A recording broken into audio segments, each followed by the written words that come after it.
Well, the birds keep falling from the Philadelphia skies, as yet another free agent has officially left the nest, leaving many to wonder if Howie Roseman actually has a plan going forward. Plus, here where the Eagles try to sign another safety right after trading CJ Gardner-Johnson, while Mekhi Becton is seemingly gone, and a new name has entered the Bring Him Back to Philadelphia chat. I'm Thomas Mott, this is the Thomas Mott Show.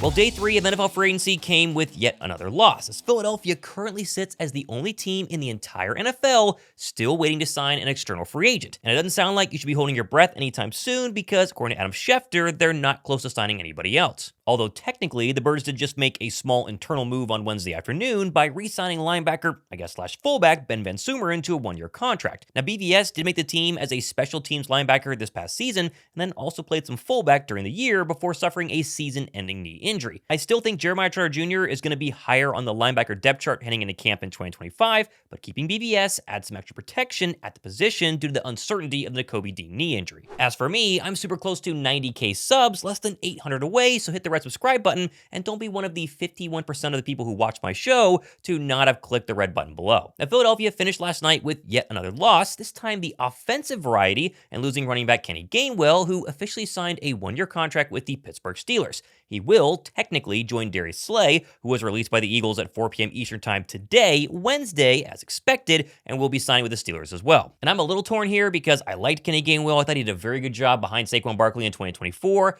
But as of right now, we don't know how much the Steelers gave him, and clearly it was too much for Philadelphia. Now, I know Gainwell played very little this past season, mainly due to the fact you had the all-world running back that was Saquon Barkley, but he was a nice change-up and provided a pretty decent spark off the bench as a third-down option. Gainwell's problem, though, is the same problem the rest of the Birds free agents had, is that Howie is clearly fully embracing the youth movement this offseason. We're signing an aging running back when you have a rookie in Will Shipley already on the roster doesn't really seem to be in the cards for the Birds GM. I'm going to bet a lot of money right now that Philadelphia 100% goes ahead and drafts a running back, probably day 3 during next month's draft. Let me know down below if you guys agree. Or let me know if you'd be interested in bringing back Miles Sanders, yes, former Eagle Miles Sanders, because a lot of Bird fans on Twitter got excited when the Panthers officially released the former Birds running back just yesterday. I don't hate this deal, especially if it's cheaper than what Gainwell gets from the Steelers, but I doubt he wants to take this little money, so reuniting the old Penn State backfield of Barkley and Sanders is probably very unlikely to happen. Now, I do want to hit on something that I think a lot of Eagle fans have missed the past couple of days, especially with all the Birds departing left and right.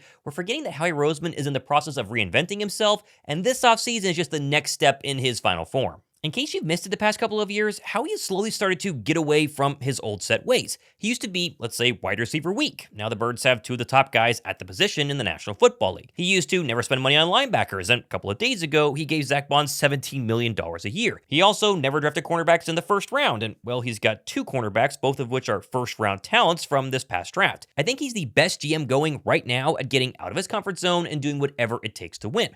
I think PHAY's Zach Berman explained this perfectly when he tweeted earlier this morning, quote, "One sentiment the Eagles felt after recent Super Bowl runs, they became too sentimental in some of their decisions. This is an understandable approach. Those players just helped you reach the Super Bowl, after all, but there's also the reality of making decisions off of optimal performance. You got to go back and learn from some of those things, and did your actions actually reflect your words?" Roseman said when asked about this. That's something to keep in mind when looking at the roster at the end of this month. And history correlates this thought. Like the offseason after the Super Bowl in 2017, Howie added aging defensive end Michael Bennett and signed a bunch of aging free agents to 1-year deals like Corey Nelson, Haloti Ngata, and Mike Wallace. All of those never came close to panning out.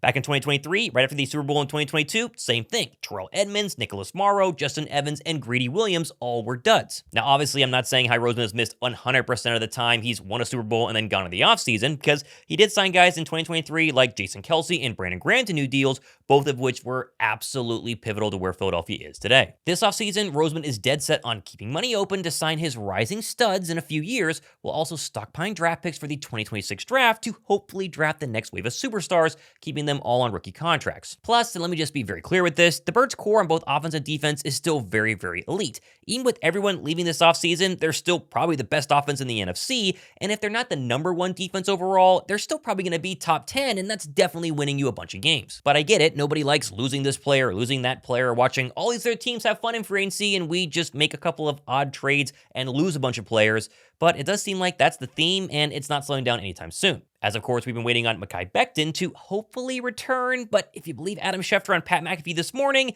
it's only a matter of time before Big Ticket is signing a ticket somewhere else. And by the way, it's probably going to turn into more once they lose Mekhi Becton. Now, I hope he's wrong, but you kind of read the tea leaves here. Would Philadelphia have traded Gardner-Johnson and demanded some random guard, Kenyon Green, in return if they did think that Mekhi Becton was coming back? Again, at the time of filming this, he has not re-signed or signed anywhere. That could obviously change, so take it all with a grain of salt. But let's say he goes somewhere else, the tea leaves were there whenever you traded for Kenyon Green. Now, I've still been trying to make sense of the whole Gardner-Johnson trade, and while beat writers continue to claim it was solely meant for cap reasons, a new report from James Palmer yesterday claimed the Eagles made a very strong push for Chiefs safety Justin Reid right before he signed with the Tennessee Titans for $31.5 million over 3 years.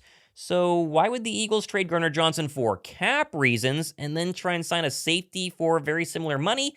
Again, no one knows for sure that Gardner-Johnson had locker room issues, but come on, this has to be somewhat of an indication.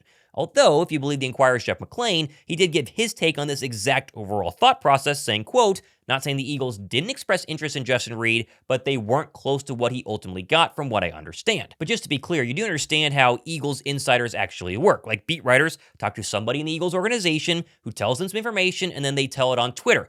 Problem is, though, that we tend to forget, almost 99.9% of the time, the Eagles themselves know who the insider is and are telling them information. That way they can go ahead and disperse it to the rest of the beat writers. So, for instance, Philadelphia knows they're going to trade Gardner-Johnson and knows that his whole antics could be part of the reason people think Philadelphia did it, so they tell their insiders to say, nope, it's 100% for cap reasons. That way the trade drops, all the beat writers go to their insiders, and the insiders regurgitate what Philadelphia wants them to say. Now, I'm not saying that's what happened here or it didn't happen here. I'm speculating, but normally that's how it works in the National Football League, and it's nothing against beat writers. I mean, if you have an inside person telling you something, you go ahead and say that, whether it's true or not, but just let it be known, this whole idea that we only traded Gardner-Johnson for strictly cap reasons and nothing else, I'm still not buying it. Because again, according to James Palmer, they offered Justin Reid money, which is kind of odd if they were trying to get rid of Gardner-Johnson for money reasons. Which, by the way, is a great segue to Justin Simmons, because a lot of people think he makes perfect sense for the Birds right now, because they need a veteran safety, he has Fangio ties, and obviously yesterday he was on a podcast saying he definitely wants to play in Philadelphia. Man, having a chance to reunite with Vic, and then also the defensive backs coach, Christian Parker, he's over there. I've worked with him the last maybe 4 years with Denver. And he was a huge piece of, obviously there's a lot of rotating, coaches, defensive coordinators. And so he was a huge piece, the stability year in and year out, the terminology, the practices, like there was a lot of familiarity with him. So, man, there's a lot of good things about Philly. Obviously I think their offense is clearly one of the most talented in the league. That offensive line is unbelievable, but what the defense did this past season to go win that Super Bowl is crazy. Like watching those guys operate, you could tell the leadership there, top down, is by far one of the best in the league. So to have an opportunity to go play in Philly, especially reuniting with Vic and CP, like we just talked about, it's high on the list. But I will say this, the Eagles last offseason had a chance to sign Simmons and chose not to. Plus, didn't I just explain like 5 minutes ago how Howie is clearly not interested in past their prime vets at a discount this offseason? And by the way, that is a massive piece that we're all missing again this offseason. Fangio was basically given total control of the Birds defense last year, and we know he played a massive part in Philadelphia bringing in guys like Zach Bond.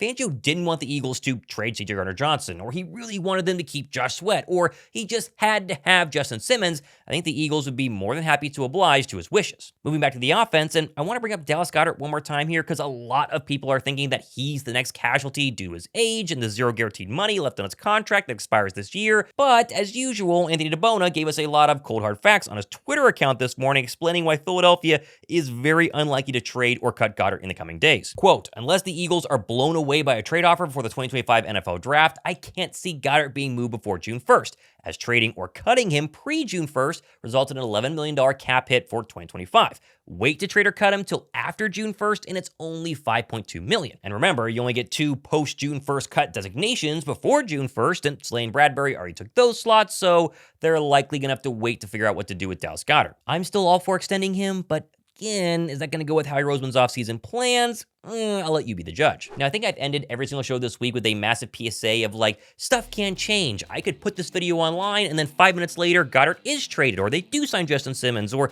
Miles Sanders is the next running back. Just take it all with a grain of salt. I try and keep you up to date on everything that I know as soon as I go live. But obviously, if they make a trade or a move, we'll go live on our channels as well. Hit that subscribe button. Stay tuned. Plenty more stuff happening. Thomas Mott. This has been the Thomas Mott Show.